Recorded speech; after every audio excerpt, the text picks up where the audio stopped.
Guk beste zerbait espero genuen, ustez lan txukun xamarra genuen egina, bai udaletan, bai foru aldundian azkeneko 4 urte hauetan, eta espero genuen emaitza beste batzuk ziren, baina herritarrak eman joan emaitzak haue dira, eta hori ukaezina da, eta hori egin behar zaio aurre. Esateko gazi gozoak esango dituzke, eta esango da zergatik gazia, zergatik gozoak, ez? Ni hasteko, pixkat gertutik hasiko nintzateke eskualdean bertan bada fenomenon bat berezia eta deigarria egiten zaidana, bi herri txikitan ez da bertako zerrendarik aurkeztu,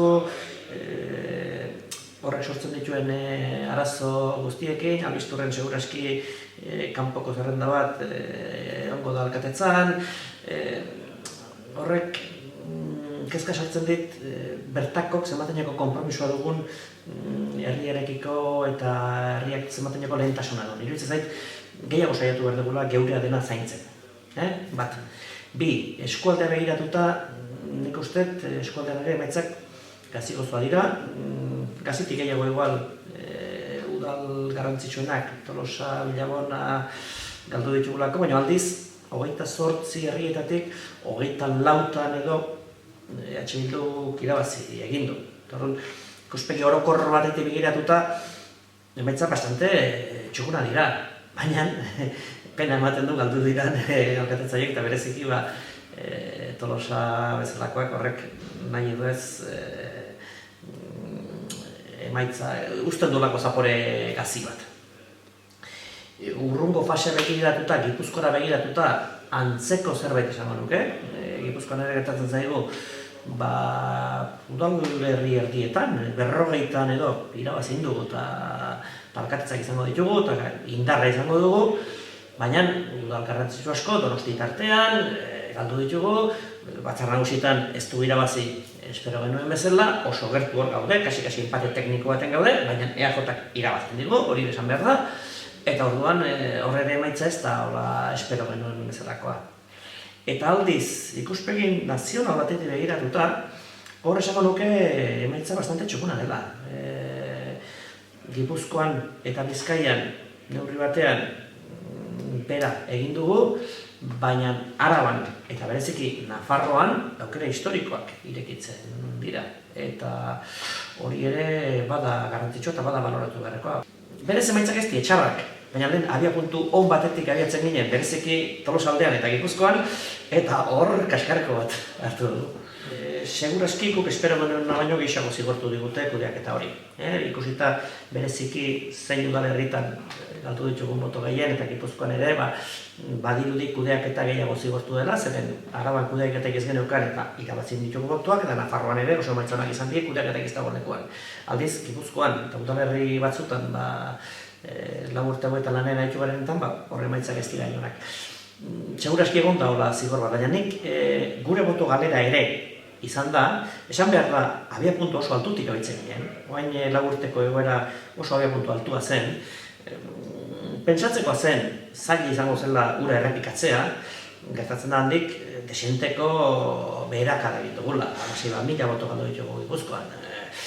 Asko da, baina hori bezain garrantzitsua izan da, bestek eta kasu honetan EAJak izugarrizko gorakada egin duela. EAJan egoera alderantzizkoa zen, lehen abiapuntua baju xamarra zen, baina orain izugarrizko saltoa jo du. 80.000 bototik 116ra pasada Gipuzkoan.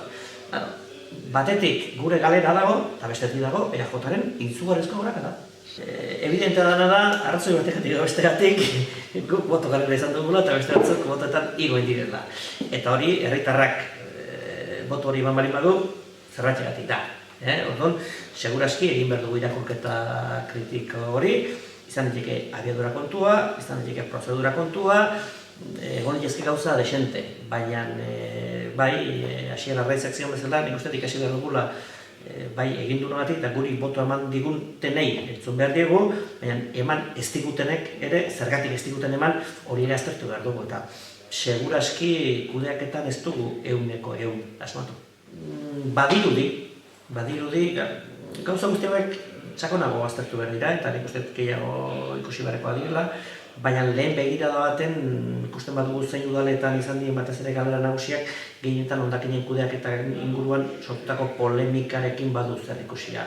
Polemika hori nik uste artifizialki sortua izan dela, hedabide batzuk puztua neurriz kanpo, guzti hori, baina emaitza da herritarrek eman duen bozka eman duela ez. Eta hori da azkenen kontuan hartu beharreko eta baloratu beharreko. Momentu hontan EAJ izango litzake indar nagusia 18 batzarkidekin, guk 17 izango genituzke, Podemosek 6 eta guk 17, 23 jarriko luke, eta zenbait gai sozialetan, alderdi sozialista ere, baldin eta gai sozialoiekiko kezkatua eta sentibera balin bada, hor ere eman ditekenik, iruditzen zait, 4 urte hauetan gauzak egin litezkela eta EAJak ere jakin beharko du, segun ze gai, norekin landu, nola, eta gehiengoak ez ditu beti oso errezak izango. Gehiengoak landu beharko ditu, demokrazian beti egiten lan ezela.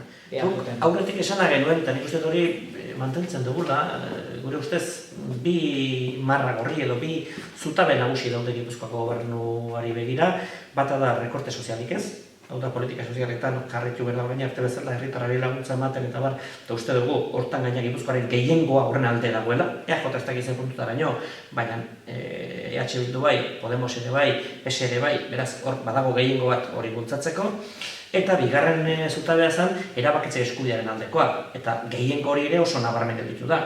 Teorian EAJ erabakitzeko eskubidearen alde bali badago eta gu ere bai, EAJ eta gure artean, 18 gehi 17, 35 beraz, bi ardatz garrantzitsu horietan nik uste zeregina badagoela eta legealdi honetan saiatu behar dela lan egiten. Urtetako norabide honetan hauteskunde batek ez digu inoiz askatasun oso emango eta hauteskunde batzun emaitza txarragatik ere inoiz ez dugutena galduko. Hau bide luzea da, jakin behar dugu zertan ari garen nora goazen, eta haizea alde denean eta kontra denean, kasu guztietan saiatu behar dugu aurrera egiten.